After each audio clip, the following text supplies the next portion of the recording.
Hello friends, welcome to Arunji kitchen. இன்றைக்கி நம்ம வீடியோவில் என்ன பார்க்க போகிறோம் அப்படின்னா, வாழைப்பழத்தை வச்சு எப்படி சூப்பராக கேக் பண்ணுறது அப்படின்னு தான் பார்க்க போகிறோம்.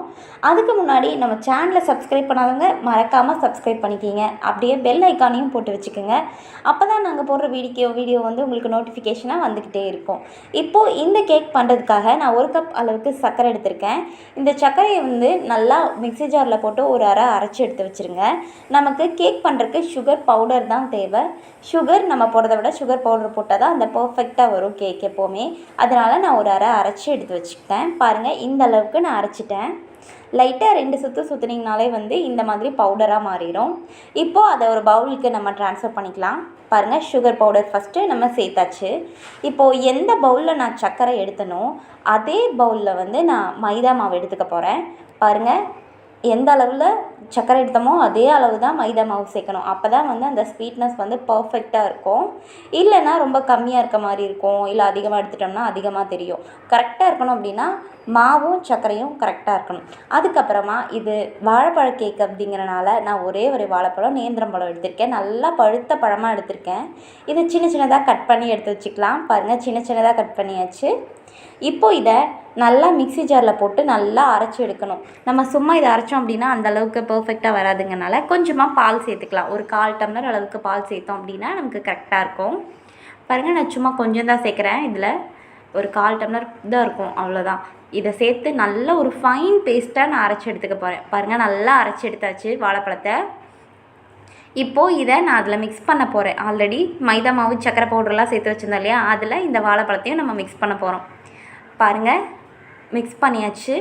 அதுக்கப்புறம் இப்போது என்ன பண்ணணும் அப்படின்னா, இதெல்லாம் மிக்ஸ் பண்ணுறதுக்கு முன்னாடி இன்னும் நமக்கு தேவையான பொருட்கள்லாம் ஆட் பண்ணிவிட்டு அதுக்கப்புறம் நல்லா மிக்ஸ் பண்ணிக்கலாம். இப்போ வந்து ஃபஸ்ட்டு நான் உப்பு சேர்க்குறேன். இது என்ன உப்பு அப்படின்னா சோடா உப்பு. நல்லா பொங்கி வரணும் இல்லையா கேக், அதுக்காக நான் சோடா உப்பு கொஞ்சமாக சேர்த்துருக்கேன். பேக்கிங் பவுடர் ஒரு ஸ்பூன் அளவுக்கு சேர்த்துக்குங்க. அப்போ தான் நல்லா சாஃப்டாக கிடைக்கும். அதுக்கப்புறம் நான் வந்து பட்டர் எடுத்திருக்கேன். அதை நல்லா உருக்கி சேர்த்துக்க போகிறேன். பாருங்கள், பட்டர் நல்லா உருக்குனதும் அதையும் இதில் சேர்த்தாச்சு. இப்போது இதில் நான் முட்டை சேர்க்கவே மாட்டேன். ஏன்னா இன்றைக்கி நியூ இயர் இல்லையா, நியூ இயர் அன்றைக்கி எதுக்கு முட்டை சேர்த்துட்டு அப்படிங்கிறனால இன்றைக்கி நான் முட்டை சேர்க்காமல் பண்ணலான்னு சொல்லி முட்டை சேர்க்காமல் பண்ணுறேன். இன்றைக்கி முட்டை சேர்த்து உங்களுக்கு கேக் வேணும் அப்படின்னா நான் உங்களுக்கு வந்து டிஸ்கிரிப்ஷனில் லிங்க் கொடுக்குறேன். அதை பார்த்து முட்டை சேர்த்து எப்படி பண்ணுறதுன்னு பார்த்துக்கோங்க. பாருங்கள், இப்போ இதை நல்லா கலந்து விட்டுக்கலாம். கலந்து விட்டு மிச்சம் 1/2 டம்ளர் இருந்துச்சு. 1 டம்ளர் பால் எடுத்திருந்தோம். 1/4 டம்ளர் வந்து நம்ம வாழைப்பழத்துக்கு அரைச்சிட்டோம். மிச்சம் இருக்கிற பாலை இதில் நல்லா மிக்ஸ் பண்ணி நான் நல்லா கலந்து விட்டுக்கிறேன். பாருங்கள், இப்போ வந்து பத்தாத மாதிரி இருக்குல்ல, இன்னும் கொஞ்சம் லிக்விடாக நமக்கு வேணும். அதனால் இனி ஒரு 1/2 டம்ளர் பால் சேர்த்துக்கலாம். ஆக மொத்தம் இந்த கேக் பண்ணுறதுக்கு நான் 1 டம்ளர் பால் இதுக்கு நான் ஊற்றணும். இது இல்லாமல் 1/4 டம்ளர் பால் வந்து வாழைப்பழம் அரைக்கிறதுக்கு நம்ம எடுத்திருக்கோம். இப்போது 1 டம்ளர் பால் சேர்த்து நல்லா நம்ம கலந்து விட்டுறலாம். இதை ரொம்ப நீங்கள் பீட் பண்ணிகிட்டே இருக்கணும் அப்படின்லாம் அவசியமே இல்லை. லைட்டாக நீங்கள் கிளறி விட்டீங்க அப்படின்னாலே போதும். பாருங்கள், இந்த மாதிரி நல்லா பீட் பண்ணிக்கிங்க. ஸ்பூன் வச்சு தான் நான் பண்ணுறேன். பாருங்கள், இந்த மாதிரி நல்லா பீட் பண்ணிவிட்டு இதை நீங்கள் என்ன பண்ணணும் அப்படின்னா, இப்போ எல்லாமே நம்ம சேர்த்தாச்சு. இதில் நான் எந்த எசன்ஸும் சேர்க்கவே இல்லை. ஏன்னா நான் இதில் முட்டை சேர்க்கல. முட்டை சேர்த்தோம் அப்படின்னா தான் வந்து அதோட ஸ்மெல் வராமல் இருக்கணும் அப்படிங்கிறதுக்காக நம்ம எசன்ஸ் எல்லாம் சேர்ப்போம். நான் இதில் எசன்ஸ் எல்லாம் எதுவும் சேர்க்கல, ஏன்னா நான் முட்டை சேர்க்கல. அதனால் இப்போ ஒரு பேனில் வந்து நம்ம 1 ஸ்பூன் அளவுக்கு நெய் ஊற்றிக்கலாம். ஏன்னா அடி பிடிக்காமல் இருக்கணும்.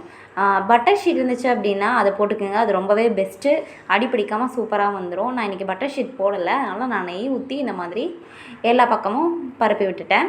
இப்போது இதில் நான் இப்போ ரெடி பண்ணி வச்சுருக்கேன் அந்த மாவை இதில் சேர்த்துக்க போகிறோம். பாருங்கள், இந்த மாதிரி மடிப்பாக விழுகிற மாதிரி இருக்கணும். இந்த மாதிரி தான் பக்கம் இருக்கணும் கேக். ரொம்ப கெட்டியாகவும் இல்லாமல் ரொம்ப தண்ணியாகவும் இல்லாமல் இந்த மாதிரி இருந்தால் தான் கேக் நல்லா வெந்து வரும்போது நல்லாயிருக்கும். இப்போது இதை நம்ம எப்படி பேக் பண்ண போகிறோம் அப்படிங்கிறதான் வந்து விஷயமே.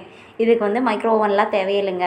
நல்லா அடிகனமாக இருக்கிற பாத்திரம் எது வேணால் எடுத்துக்கலாம். இன்றைக்கி நான் குக்கர் தான் எடுத்திருக்கேன். குக்கருக்கு கீழே நல்லா ஆல்ரெடி யூஸ் பண்ண உப்பு தான் இது கேக் பண்ணும்போது. அந்த உப்பவே நீங்கள் எடுத்து வச்சு நீங்கள் யூஸ் பண்ணிக்கலாம். அடியில் உப்பு போட்டு மேலே ஒரு இட்லி தட்டு வச்சுட்டு அதுக்கு மேலே நான் அந்த மாவை எடுத்து மேலே வச்சுட்டேன்.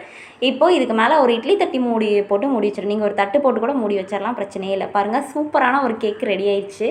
ஒரு 20 நிமிஷம் நீங்கள் மீடியம் ஃப்ளேமில் வச்சு அதை வேக விட்டீங்க அப்படின்னா இந்த மாதிரி ஒரு கேக் வந்துடும். பாருங்கள், 20 நிமிஷம் கழித்து நான் எடுத்திருக்கேன். கேக் ஃபுல்லாக வந்துருச்சு. கரெக்டாக 20 நிமிஷம் தாங்க. 20 நிமிஷத்தில் சூப்பரான ஒரு கேக் ரெடி ஆயிடும். மீடியம் ஃப்ளேம்லேயே வச்சு நீங்கள் இதை வேக வச்சு எடுத்துடலாம். இப்போது நான் இந்த பேஸெல்லாம் கட் பண்ண போகிறேன்.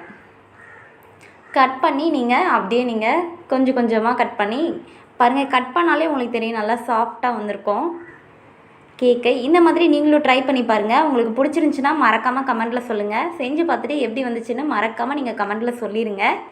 எனக்கு இன்றைக்கி சூப்பராக பனானா கேக் சூப்பராக வந்திருக்கு பாருங்கள். இதை கட் பண்ணி நீங்கள் குழந்தைங்களுக்கு கொடுத்தீங்க அப்படின்னா ரொம்பவே விரும்பி சாப்பிடுவாங்க. ஸோ மறக்காமல் நம்ம சேனலை சப்ஸ்கிரைப் பண்ணிக்கிங்க. அப்போ தான் இன்னும் நாங்கள் போடுற வீடியோஸ் எல்லாம் உங்களுக்கு நோட்டிஃபிகேஷனாக வந்துக்கிட்டே இருக்கும். இனிமேல் உங்கள் குழந்தைங்க கேக் கேட்டாங்க அப்படின்னா நீங்களே இதே மாதிரி செஞ்சு கொடுங்க. கண்டிப்பாக நீங்கள் கடையில் வாங்கி கொடுத்து பழக்கிறத முக்கியமாக அவாய்ட் பண்ணிடுங்க. ஏன்னா வீட்டிலே செஞ்சு கொடுத்தா தான் ரொம்பவே ஆரோக்கியம். நம்ம கைப்பட செஞ்சதாக நம்பி நம்ம குழந்தைங்களுக்கு கொடுக்க முடியும். அதனால் அதிகமாக கடையில் வாங்காமல் இந்த மாதிரி ஈஸியான மெத்தடில் நீங்களே கேக் செஞ்சு உங்கள் குழந்தைக்கு கொடுத்து உங்கள் குழந்தைங்கள ஆரோக்கியமாக நீங்களே பார்த்துக்கோங்க. Thank you friends. எல்லாத்துக்கும் ஹாப்பி நியூ இயர்.